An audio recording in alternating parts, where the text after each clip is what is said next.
morning. Welcome to Thursday, March 28th, 2024 edition of your breakfast show on television, Inside Nigeria. As you can see in this first segment of the program, we have an array of newspapers for review on leadership inside Nigeria. My name is Winifred once again, and of course, I'm your host on the program. Leadership's headline story says convention NEC meeting, opposition in disarray as PDP Labour Party sink deeper. Fallout of yesterday's Labour Party's convention in Anambra State. Leadership says convention NEC meeting, opposition in disarray as PDP Labour Party sink deeper. We then monitor Labour Party's convention, INEC. OBOT lawmakers absent. Subterranean forces controlling PDP leadership, says Suswa. Beside that headline story, Hajj 22,906 Kano intending pilgrims get 1.453 billion naira subsidy. I'll take that once again. Hajj 2,906 Kano intending pilgrims get 1.453 billion naira subsidy. And Shetima says Naira will continue to stabilize. Troops kill terrorist leader Junaidu fighters in Zamfara. Easter, federal government declares Friday, Monday public holidays. Okwama youth killed are breadwinners. Families of slain soldiers weep. May the souls of the departed rest in peace once again. The story runs on page 7 of Leadership newspaper. Because President Bola Tinubu was present yesterday when the slain 17 soldiers were laid to rest. Above the masthead of leadership, Northern States enrollment in Unity School drops. Dangote Lumelu orders make Tinubu's new economic team. Headline stories today on leadership. We move to the page 3 of the paper where we have the resurgence of tuberculosis. From page 3, we move to the back page. We have Being Blunt with Muazu Eliza on the back page of the paper, and he's writing on Governor Bago's bag full of goodies. Governor Bago's bag full of goodies. That's quite a mouthful. Governor Bago is the governor of Niger State. And of course, Muazu Eliza, the group managing director of leadership, is writing on the governor's bag full of goodies. For continuation of this column, the page 3 inside stories and the headline stories, log on to the website of leadership, www.leadership.ng. From leadership, we move to the Guardian. The Guardian's headline story says 2023 election expenses. A year after, INEC, APC, PDP for the 14 others mum on financial disclosure. 2023 election expenses. A year after, INEC, APC, PDP, 14 others mum on financial disclosure.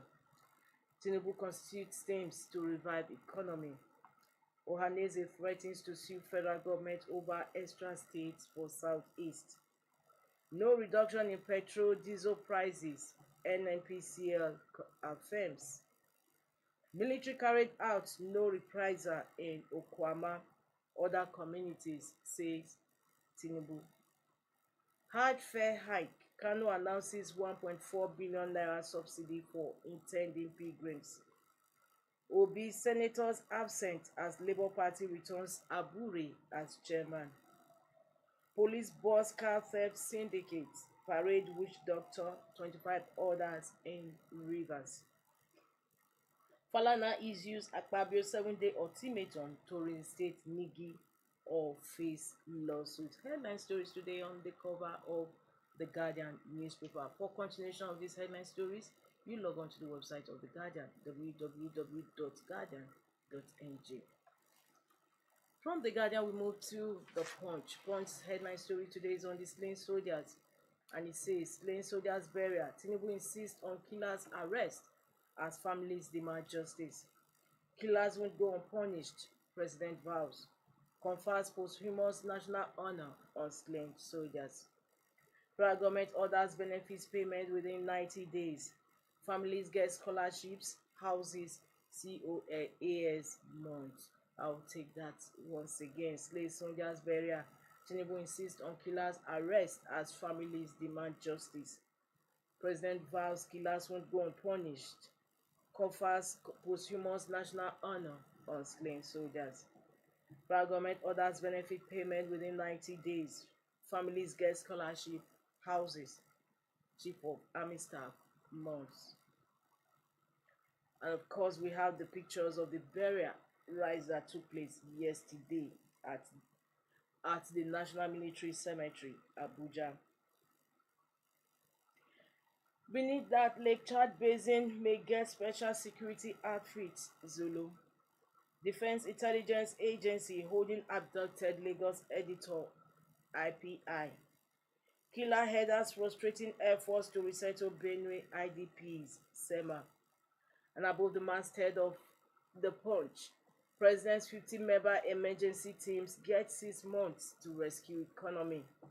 Shettima, 13 ministers, 5 governors, Dangote, Elumelu, others make lists. The story continues on page 19 of the Punch. President's 50-member emergency teams get 6 months to rescue economy. SIM/NIN subscribers kick against Friday deadline, demand extension. Crisis hits Eco Disco. Chairman directors disagree on MD sacking. These are stories gracing the cover of the Punch newspaper today. For more, log on to the website of the Punch, www.punchng.com. Daily Sun is next on our menu. Daily Sun's headline story is still on this lane. Soldiers burial yesterday in Abuja. Amid tears, commendation at burial, Tinubu offers scholarship to slain soldiers' children. Confers MON on 4 Federal Republic medals on 13 fallen heroes. Who get killers? Army Chief Lagbaja vows. Ohaneze demands more states in Southeast. Power devolution also. Afenifere said to unveil new working document for Nigeria's coexistence. Easter, IPOB vows to secure Southeast, assures investors, travelers of safety. APC names Uzodinma Otu, others parties zonal coordinators. EKEDC crisis escalates as shareholders fight over control. Labour Party, NLC rejects Abure's re-election. Party reserves 2027 presidential ticket for Obi. Federal government may sanction states over non-implementation of new minimum wage. And the second headline story is today on Daily Sun. Dangote, Lumelu, Cardoso, Rabiu, Agbaje appointed into Presidential Economic Coordination Council. President's chairman, Shettima, vice chairman. Government supports gingered farmers with 1.6 billion naira worth of inputs. This story is on page 26 of Daily Sun. And the last story on the cover, just beside the masthead, says Obasanjo prefers solution to banditry, kidnapping. Says youth employment will curb menace. For more on these headline stories, you log on to the website of Daily Sun, www.sunnynewsonline.com. And from Daily Sun, we move to the last paper on our menu. Today's is THISDAY. THISDAY's headline story says in move to revive economy, Tinubu heads 31-man Presidential Economic Coordination Council. In move to revive economy, Tinubu heads 31-man Presidential Economic Coordination Council. Edun, Cardoso, Elumelu, Dangote, Rabiu, Agbaje make list. Minister of Finance to chair 19-man Economic Emergency Task Force. Here's another 14-man Economic Management team. Eco Disco, how board politics, power play consumed CEO, 11 orders. Of course, you want to find out today. The story runs on page 32 of THISDAY. Eco Disco, how board politics, power play consumed CEO, 11 orders. Of course, we move ahead up just before the masthead of THISDAY. Labour Party BOT ignores outcome of National Convention, takes over running of party. Abure re-elected at controversial exercise. OBOT orders boycott Anambra Convention. NLC says it's illegal nullity. Above that, Tinubu confers national honors on slain military personnel, scholarship to children. The story is on page 8 of this day. Sanwo-Olu receives Dangote's right support for vulnerable Lagos households. This is extreme kindness, compassion, says governor. Hails Dangote Foundation's Lajid. Nigeria's 364-day treasury bills oversubscribed by 1,746.7%. Subscriptions hit 2.48 trillion naira. The story runs on page 12 of this day. Nigeria's 364-day treasury bills oversubscribed by 1,746.7%. Subscriptions hit 2.48 trillion naira. That concludes the review of headline stories today on THISDAY newspaper and also on this first segment of the show, Inside Nigeria. Don't go away. We have the second part coming with our guest already in the studio. Stay tuned.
Once again, and of course, as you can see, I have my Thursday guest in the house.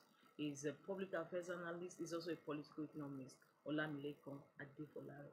Thank you so much once again. Thanks for having me. It's always a pleasure to have you on the program. So a lot, or should I say a lot is happening, or a lot has happened.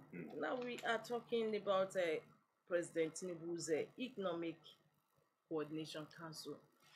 Even though at Leadership Conference Awards, the keynote speaker, Professor Kingsley Moghalu, did play the president's economic team, and that he said, why should even private investors should be included? That these private investors, of course, will also always want to look at for their own first before any other thing else. But obviously, the president did not seem to adhere to that advice. Exactly.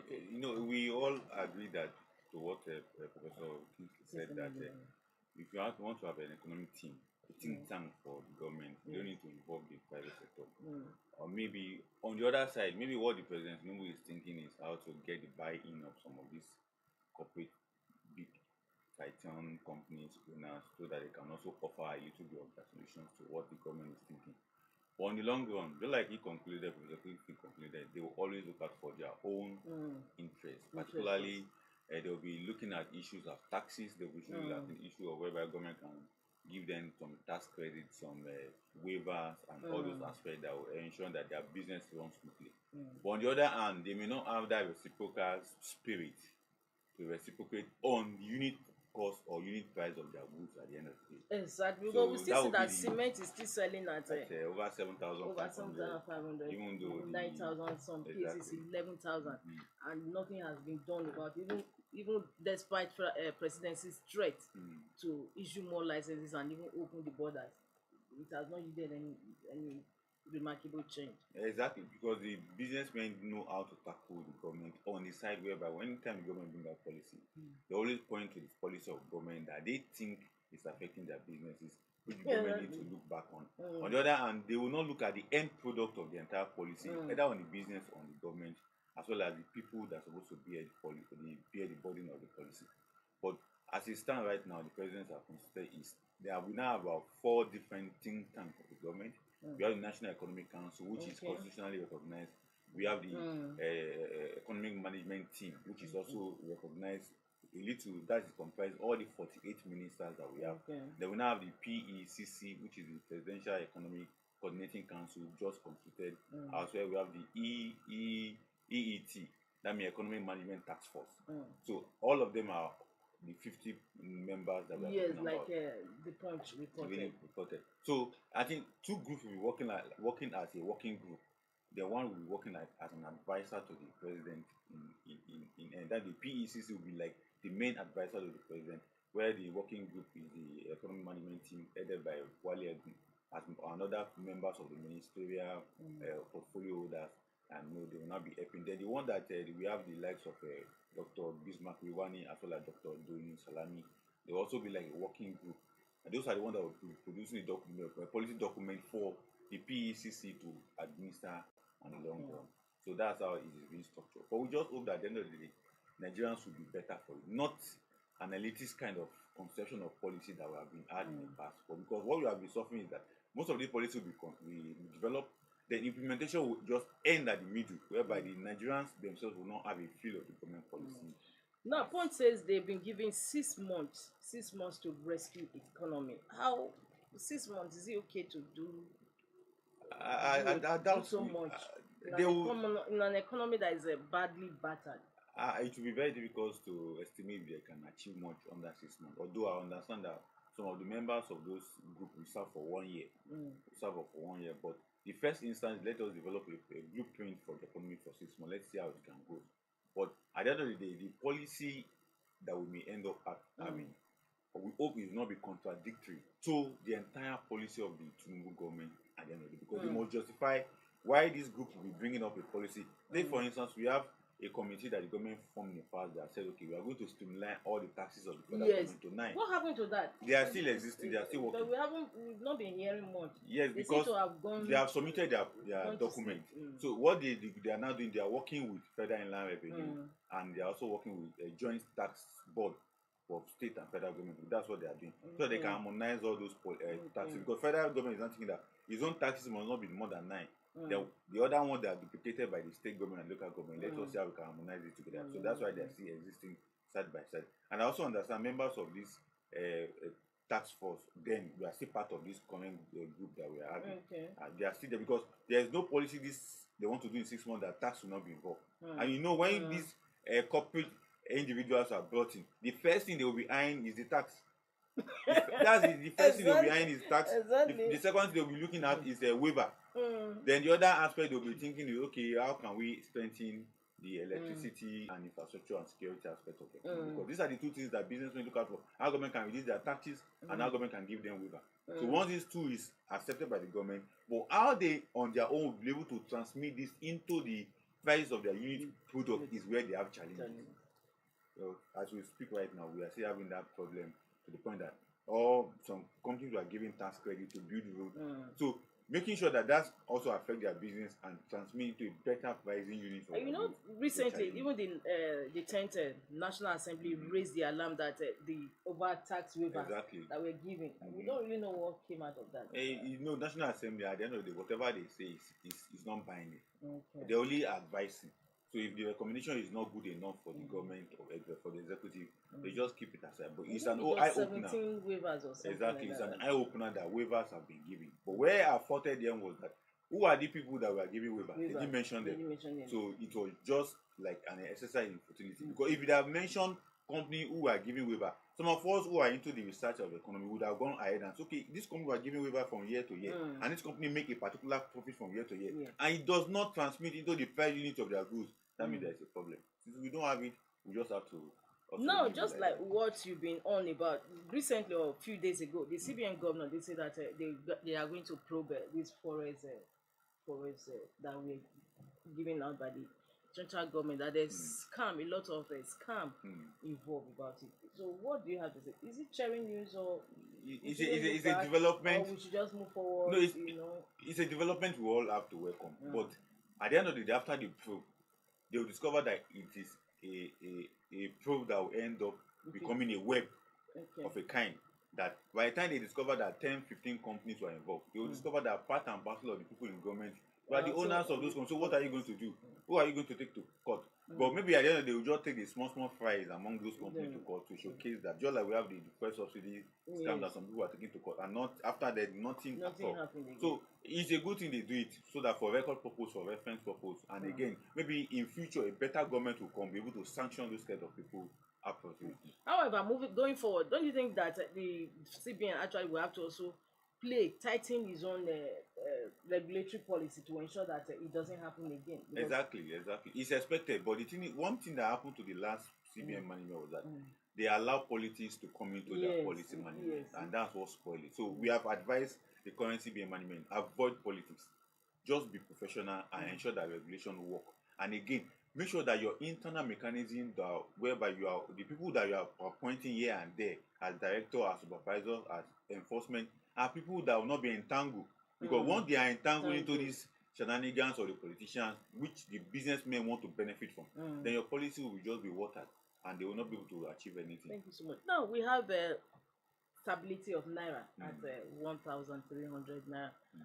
So what is it temporary? Like many people are saying that because the federal government is also trying to do that on its own. What happens if that temporary measure fades away? Are we going to see a situation whereby the naira will nosedive again back to what it was before? You know, as you asked me the question, other platforms have been asked, and I said, okay, it's not sustainable. Naira is just gaining appreciation. Yes, Naira is just gaining appreciation on technical side, not on the real side. The real side is the transmission of this appreciation of Naira into the price unit of goods and services. But that's what I was actually discussing with a colleague yesterday, that we'll have to wait maybe next week and go to the market and see whether it has actually reflected on the price of goods. It will not. The reason is because most businesses are still looking at the import duties cost of naira exchange to dollar. They are paying 1,448 naira to exchange the naira to a dollar when they pay to custom. Now, when people are getting 1,300 naira, 1,270 naira, and people who are going for business travel, BT and personal travel allowance. Now, by the time they are coming back with the goods they have gone to the port, they are not going to pay additional 280 naira or 180 naira on top of the dollar they got at 1,200 naira. So by the time they transmit that price into the price unit of their goods, then there's no way we can have a correlation. I don't know whether I get it. Now, the government is giving them at 270, 1,270 naira. When they come back, they will give government back at 1,448 naira. So where will they get the margin of profit they need to get from their business? They will transmit it to us. And at the end of the day, the price that we're expecting to crash in terms of the goods will not crash, because they will still be laying claim that exchange for custom duty is still 1,480 naira. They will still lay claims that transportation of this is still costing them 1,200 per liter. They will still lay claims that fuel is still there. They will still lay claims that there is no electricity. So by the time they put all these claims out, there is no way this can really bring appreciation to the price of goods and services in the country. So at the end of the day, nothing to cheer about. For now, nothing, until there is a balance between this side and this side. Now, the monetary aspect is helping us to make naira to appreciate. The physical aspect that's supposed to also help us in cushioning the effect of price is not working. That's why I see that there is a disconnect between the monetary policy at this time, whereby CBN using all technicality, using debt, what they call debt securitization, remittance improvement, and so on, to make sure that naira stabilize. Then the physical aspect that's supposed to help us to balance it is not working. Now the taxes are still very high. Custom duty is very high. So what should we do about that? We need to work on that. Now infrastructural deficit is still happening. We don't have stable electricity. No, That's we a don't. challenge. We don't have good at roads. all. Insecurity is also there. The price of fuel, which we are still complaining, is still there. So when all this is disconnected, there's no way the appreciation can really reflect in the economy as expected by Nigerians. Oh, thank you so much for that basic standard explanation. Now we move on to another story that's also trending. Echo Disco, how board politics power play consume CEO 11 others. What is playing now? Because we also heard about was it this year about another disco in Kaduna? Yes, that was also dissolved, taken over by the government. Exactly. So what is actually happening here? It actually is as a result of the poor performance of those disco. Majorly, they are making money, but the money is not. Daily Sun says escalates as shareholders fight over control. Exactly, because if you understand how this corporate organization is stable, those shareholders are part and parcel of the vendors who collect contracts from the organization. Like this disco that we're talking about, the shareholders are also the contractors who have companies to collect contracts from them. Now, the management is making money, but they are not reinvesting their money into the business as expected. Like the one on Kaduna, they were making money from from the environment, but they are not putting money in the business as expected. So at the end of the day, the government have to take over. The same thing with it almost happened to Abuja electricity distribution company. It's not that they also quickly manage it, although it was also taken over when the banks came and said these guys have not been paying their loan, and the banks want to take over, and the government quickly intervened and people arrange it. And that is what is happening. The problem is that they are not reinvesting enough. Meanwhile, the management are taking care of themselves. They are paying whose salary, they are paying whose allowances. The shareholders are also getting part of it. Then there are internal crises because of contract vendoring within that organization, and that's what is causing the challenges that are having at this point in time.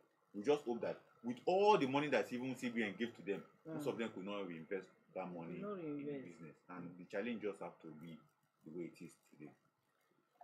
All right, thank you so much. Now we are on to former President Obasanjo says that in an earlier report that eradicating banditry, kidnapping, and all other vices will be a difficult task given the fact that the country is given the country's unemployment rate. And Daily Sun said prefer solution to banditry, kidnapping. Says youth employment will curb menace. Definitely, it's a good thing that youth employment could also help us, but it's not just youth employment alone, because many people are reasoning that it is not just because there is no employment that's why people are joining banditry. We also have the influence of foreigners who are also partaking in this business, who come from different parts of West Africa and join our other brothers who are also doing this business. So, but youth employment is a good way to solve the problem, but also looking at a better means of ensuring that the Nigerian economy is balanced. We have a situation whereby certain regions are developing, other regions are not developing. Certain regions are making effort to grow, the other regions are not making effort to grow. So there's certain regions that are just using all the resources of that state to just do a cyclical and just sharing money, doing things that are not really economic benefit to the people. And that's why we have the challenge. Okay, let's say we are creating 10 billion or 10 million youth employment. Is everybody that will be interested? The other aspect of it that needs also social justice need to be provided for the people. Talk, for instance, people who have lost their livelihood through maybe cattle rustling and the rest of them. They need to also to be settled. The government need to look at that angle too. So it's not just youth employment as a solution, but an holistic, multi-sectorial approach would help us in solving the problem of the kidnapping and bandits. That's how I see it. Not just employment, because you can give somebody employment and the job is giving him is not sustainable. It's not a job that will take him till night. What I mean by night, that job doesn't have pension, doesn't have gratuity. I just say, okay, you are giving the person employment. So how does that take care of the person in that long time? It's interesting. Thank you so much. Now we move over to Nigeria's most influential newspaper, leadership story. Headline story says convention NEC meeting. Opposition in disarray as PDP Labour Party sink deeper. Yesterday, Labour Party had this convention. It was after much breakback, postponement, and all whatnot. They finally had this convention in Anambra State. However, INEC said they didn't monitor it, and not only that, the NEC has taken over, Labour Party board as IGNOR take over running of the party. Exactly. I sensed this 2 days back when we. Of course, you are also conversing with NLC. NLC says is the owner of the party. Definitely, they are the owner. They have taken over. See, the thing is that the convention that Abure led is non and void. It doesn't have any power. As I speak right now, the first mistake was that all the state chairperson, he put his own people there. You know, the way Labour Party is created is that it is tailored in the fashion of UK Labour Party. Yes, it is. Chairmen of state chapter are affiliate members of the Union of Workers. They are not just politicians you go and pick that run from PDP and join them. No, that's what Abure did. He went and packed people from APC and PDP and made them state chairmen, made them state executive. Meanwhile, it's supposed to be drawn from local union chapters at the state level that will form the board as well as the executive. But meanwhile, he just brought all our regular politicians to overtake and take over that party.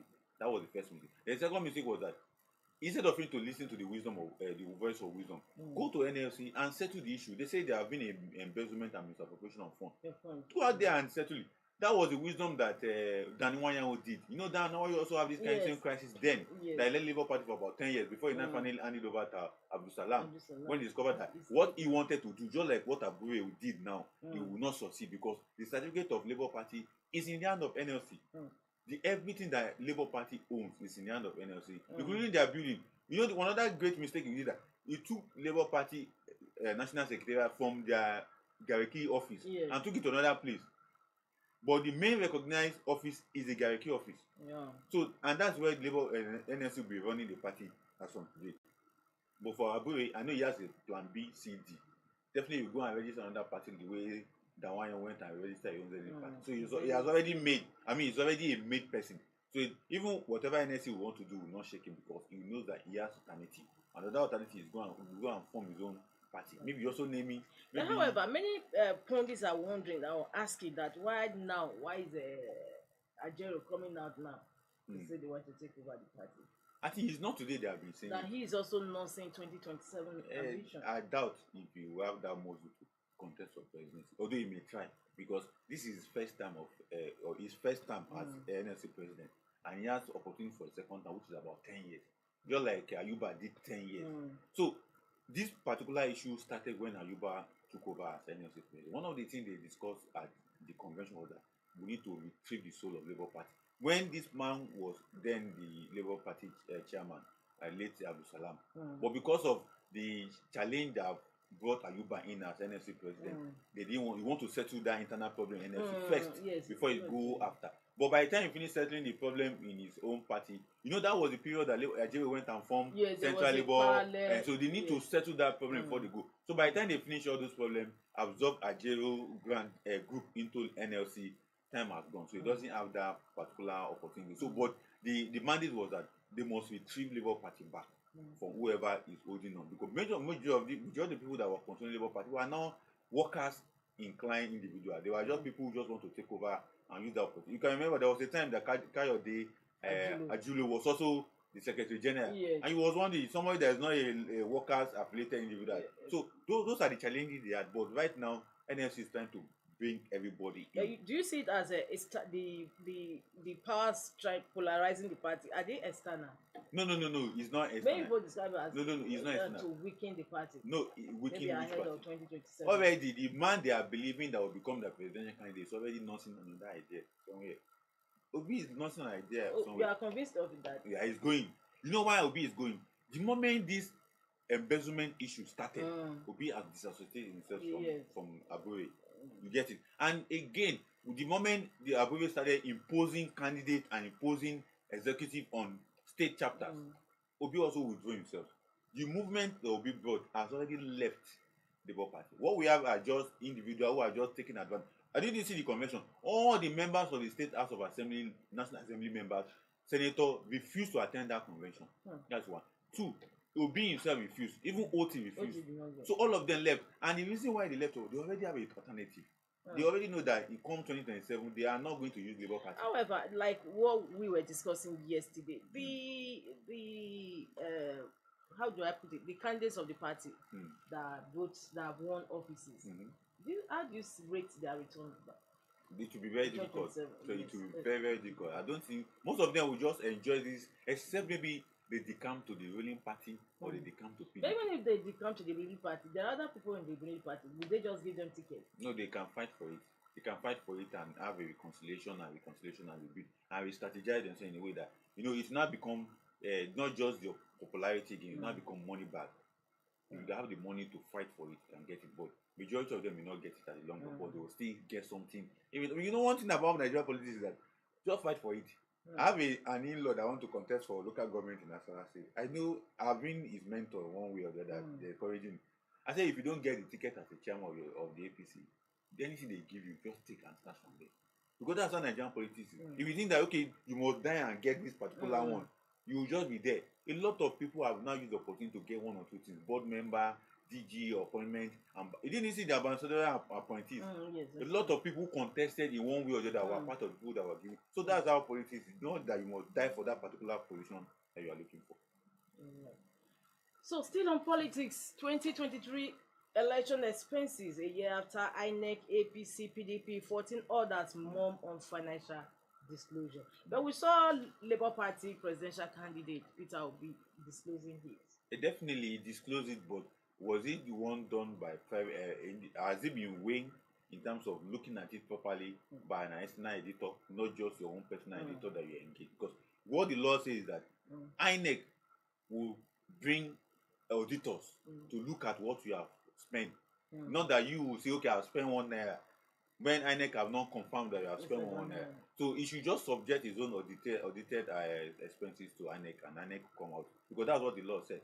And that's why you see that the other political party, all of them they are silent. By the time the INEC begin to look at what they have spent now, you discover that they are all abuse the law. And definitely they will abuse the law. With the rate that politicians or political parties spend money on election, they will definitely abuse the law. Thank you so much.